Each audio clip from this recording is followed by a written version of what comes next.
Welcome to Peculiar Stories, where we explore the fascinating world of near-death experiences and offer new perspectives on the meaning of life and death. Our goal is to shed light on these profound stories, deepen your understanding of life, and provide valuable insights to our audience. Whether you're new here or simply joining us again, we're thrilled to have you on this journey. If you enjoy what we do, consider subscribing to our channel to stay updated on our latest content, and don't forget to hit the like button to help our content reach a wider audience. So sit back, relax, and get ready to be transported to the edge of life and beyond. I'm sure you'll love this NDE. Without further ado, let's get to the story.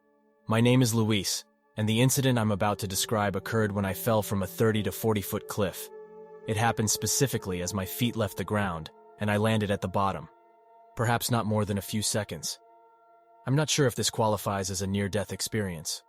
Although I was offered the option of not returning, it may have been more akin to an out-of-body experience. I believe it was 1973, and I was 13 years old. I recall this because my mother had purchased a 1973 Land Rover. It might also have been 1974. Mom was a rockhound who used to take my brother and sister and me on outings through old logging roads in search of interesting rock outcrops and structures. On this specific journey, she drove about 3/4 of the way up the east side of a lake before taking a smaller access road down to the lake shore. It was a lovely sunny day. The mirror-smooth lake surface reflected the blazing blue sky and white clouds. It was either July or August, I believe. Because it was a secluded location, there was no one else there. We strolled along the beach until we reached a point where the stones on the beach were all dyed red by water seeping down from the adjacent mountainside. My mother walked over to the beach's tree line and hiked up the mountain for approximately 50 feet, where she discovered a tunnel or cave. Large rocks and smaller debris were evidently extracted from the cave at the cave's mouth. Of course, a cave is exciting for children, so my brother and I hiked up with her to get a better look. My sister remained on the beach, sunbathing. We could hear water dripping at the cave's entrance. Everything was soaked within, and the cave's floor was flooded. The water was colored red, most likely due to iron oxide leaking from the sandstone. My mom told me not to go all the way in and see what was at the end. She was concerned that pebbles would fall from the ceiling and that it would be unsafe. Standing at the entrance, I spotted what appeared to be a light at the cave's end. This was most likely daylight reflecting off the damp surface of the cave and illuminating the interior. I assumed there might be another entrance from above, which was where the light was coming from at the moment. I began trekking up the cliff above the cave to see if there was another entry. My mother gave me her gloves to help me climb up the sloping hillside to the top. When I arrived to the top, there was no other way out. At this point, my mother requested me to remove her gloves because she needed them to break a rock with her rock hammer. I stepped to the bluff's edge and tossed the first glove. It landed short, so I threw the second glove to her a little harder. My sneakers began to slide on small pebble stones due to the power of extending my arm out. It seemed like I was standing on marbles. I tried to stop sliding but kept sliding. I reached for a branch to catch myself, but it snapped. I recall it being a dry, dead limb that snapped with a loud snapping sound. I was plummeting with my back to the bottom of the cliff at this moment. Here is when things start to get strange, and I recognize there's a lot of speculation surrounding these events. I'm not providing an explanation because I lack one, and I'm dubious because I don't know. But I am open to new ideas, so I'll simply get to the point. My knees buckled even before my feet left the ground. Then my legs pushed out with great effort. I actually jumped off the cliff at the last second. This was not done by me. Perhaps it was terror, but I didn't order my knees to buckle or my legs to push out. Nonetheless, this had the effect of preventing me from falling straight down to the cave mouth, where I would have been murdered quickly if I had collided with heavy boulders. This is getting strange. I was looking down at the earth as soon as my feet left the earth. The first thing I recall about this encounter is a profound sense of distress and loss. Everything I had known as a youngster had vanished. Everything, from the people to the locations. Maybe it was just a child's innate curiosity. But the distress faded, and I was surprised by what I was seeing. The earth was stunning. I remember thinking the enormous brown regions, the continents, were the incorrect hue. I expected the land to be as green as the mountains where I grew up. There was a lot of brown. I learned that not everything was green in different climates. The waters were incredible, so vast, and clouds came in all forms and sizes. When I turned to look around, I saw stars, much like you'd see in the night sky. But there were a lot more of them, and they were very brilliant, and also so gorgeous that I forgot about the Earth for a time. One of the stars grew larger and seemed to glide towards me. The star's brilliance was incredibly bright. I could make out a human shape, a staff, and possibly a robe within the light. Because the light was so strong, I couldn't make out the facial features, but I didn't get the sensation that I was staring at a man or a woman. Gender had no bearing on my perception of benevolent intelligence. There was a strong sense of delight and safety. This new location was secure for a distressed child. I've always imagined that when I turned away from Earth, I was looking at stars. Perhaps they were all benign intelligences rather than stars.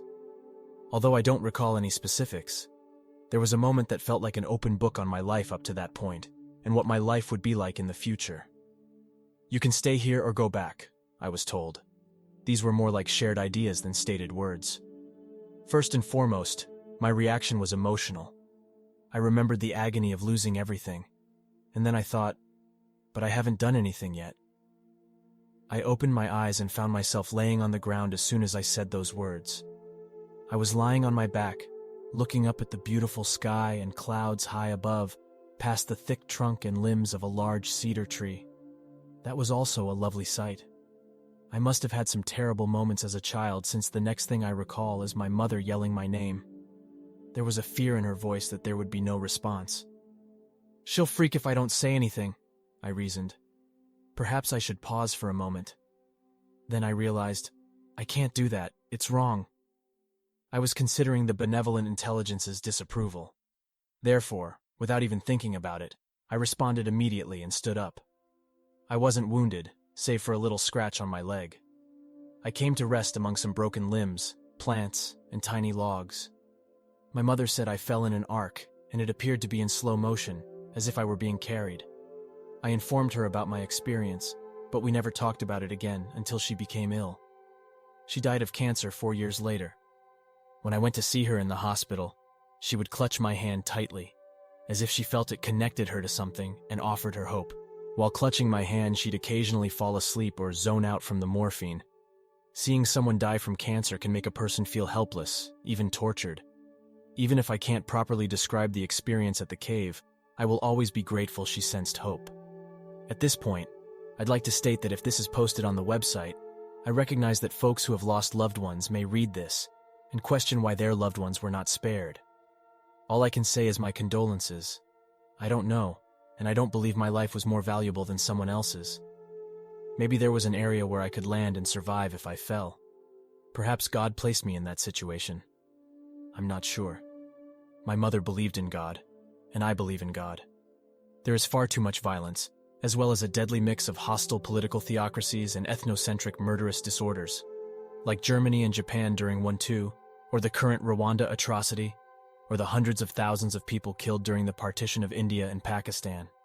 So much lousy leadership, with men preoccupied with money and power, willing to kill if it means getting more. Men, not God, are responsible for violence. Well, perhaps the experience made me more sensitive to life's atrocities. I shouldn't preach, but I wouldn't want to be one of the killers when it comes time for them to discover what and who awaits them after death. Even if I try to be objective, the universe is too amazing a piece of engineering for me not to believe in something absolute and most likely beyond my knowledge. That doesn't imply that the benevolent intelligence I encountered that day was God. Perhaps it was an angel or a deceased person with the authority to intercede. I'm not sure. I cannot conclude that the experience was mystical because it was not of this world. Perhaps there is a life beyond death that makes perfect sense, such as an intelligent life force or energy that science has yet to discover. Perhaps the human has an electrical template that survives death. It does not have to be mysterious in any way. The skeptic in me would say that trauma triggered my imagination, and I invented the event as recollection after falling to compensate for the trauma or stress. That doesn't explain why my legs kicked out, or the intricate nuances of the event, which appear to defy explanation. Therefore, while my skeptic side can find reasons to ignore the experience, my intuitive side knows there is life beyond death. That does it for today's video. Let me know what you thought about it in the comment below.